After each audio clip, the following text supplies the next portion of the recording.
என் புருஷன் எப்படி பட்டவன் தெரியுமா? சிங்கத்தோட உண்ணாக்க வெட்டுக்குன்னு பிடிங்க திங்கிறீங்க. மாப்பிள்ளையா வருவாங்க, இப்படியே வருவாங்க. எனக்கு நீங்க ஏன் ரெஸ்பெக்ட் கொடுக்கல? பிறக்குறாங்கன்னு சொல்லியிருக்கேன். அப்படியா?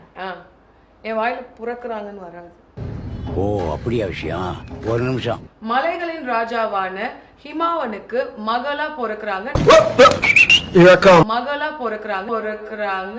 என்ன பங்கு? மாட்டிக்கிட்ட பங்கு.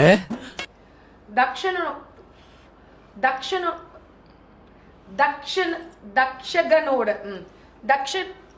தைரியமா இருமா, தைரியமா இரு, ஆண்டவன் இருக்கா, ஒன்னும் ஆகாது, நான் உனக்காக ப்ரே பண்றேன்.